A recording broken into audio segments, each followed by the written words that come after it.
Probably one of the biggest concerns that people have when trying to lose weight or improve their health is they don't know where to start when it comes to creating balanced meals, planning out meals that are going to be healthy and that are going to help them reach their goals. So today I just wanted to break down some of the major components that will help you not only learn how to start planning healthy, balanced meals, but also become a pro at it. First off, let's talk about what you need in order to build a balanced meal. You always want to try to include some kind of protein in your meal, whether it's coming from some kind of animal product such as dairy or eggs, chicken, ground beef, fish, or it could also come from a plant-based source such as beans, lentils, nuts and seeds, nut butters, tofu, meat substitutes. Secondly, you're going to want to include some kind of carbohydrate, so that would be things like rice, oats, bread, pasta, tortillas, anything made from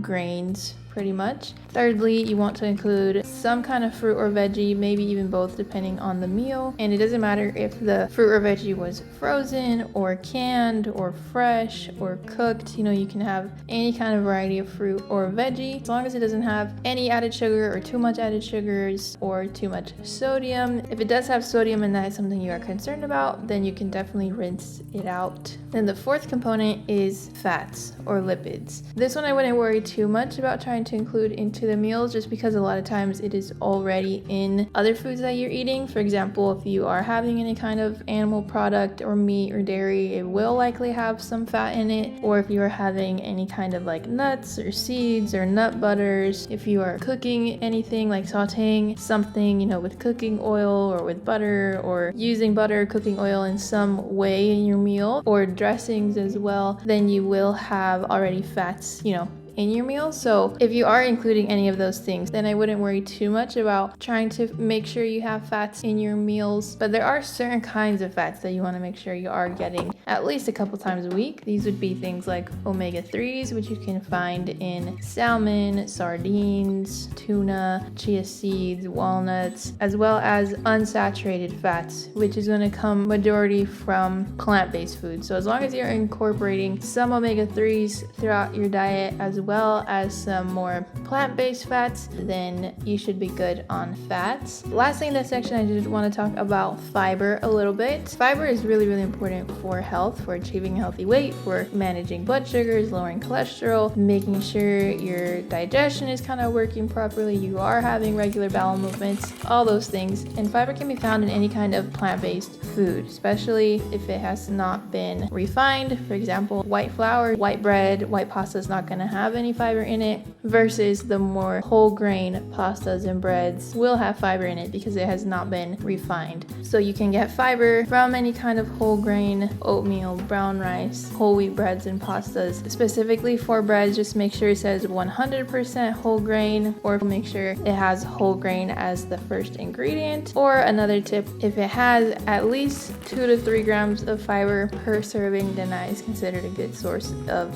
fiber. You can also get fiber from things like beans, lentils, nuts and seeds, fruits and veggies, and a lot of those also have other nutrients in them. For example, the beans and lentils are a great source of protein as well. So trying to incorporate more plant-based foods into your meals, that also will make sure you're getting more fiber in your meal. Secondly, creating lists can be really, really helpful. So taking those categories that we just talked about, proteins, carbs, fruits and veggies, fats, and just writing a list of foods that you currently eat, maybe that you want to try, foods that you are already using, and just create a list, separate them into those categories. And this is really helpful just because you need these things in your meals, so you can just pick and choose one from each category to make sure you are creating and making a balanced meal. And for the proteins, maybe making sure you are including not only animal-based proteins, but maybe some plant-based proteins as well if you want to. Try that out. Again, that's a great way to get in more fiber as well.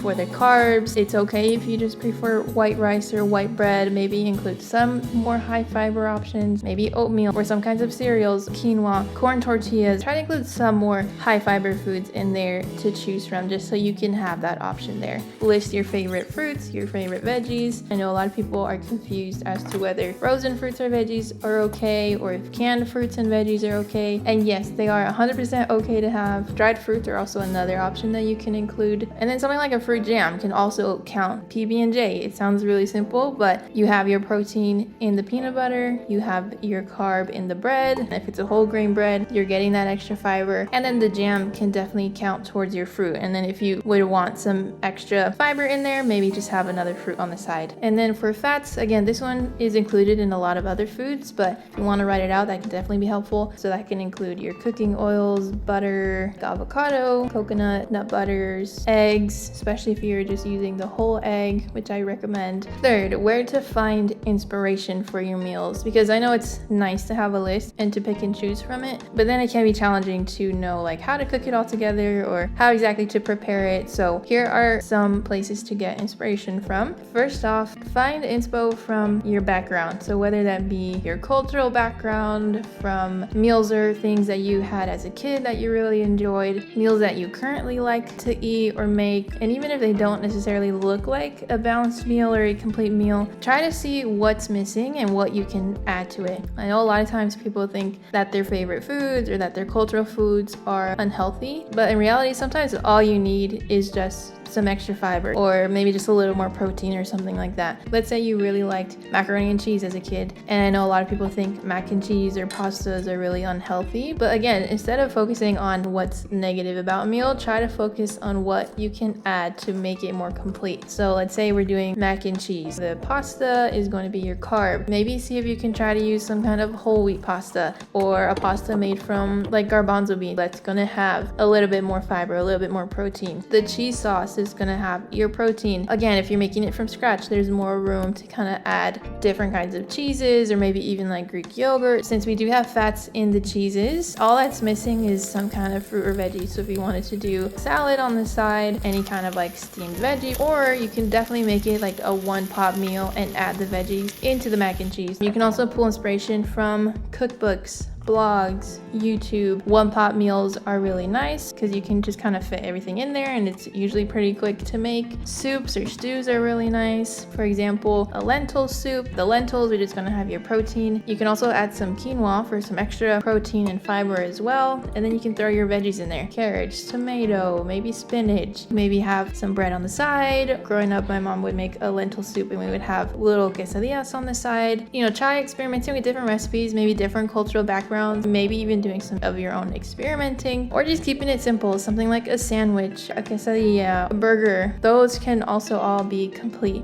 balanced meals. Now, I know even though we kind of broke it down a bit, making meals and planning out meals can definitely still be a challenge and can definitely still be confusing. So in order to help you even more, get you on your way to becoming a pro at planning your meals, I actually have a personalized meal guide service that I just opened. Basically, you just answer some questions about yourself just so that I can get to know where you're at now, maybe what goals you have in mind, and then I will send you a personalized meal guide for you to kind of have an idea what to have in each meal, in your snacks as well, serving sizes, portion sizes, options as well. So if you feel like that would be something helpful on your health journey, please go ahead and check that out. The link will be in the description. Let me know if you have any questions about anything else you want me to cover, and that'll be all. Thank you so much for being here. Take care.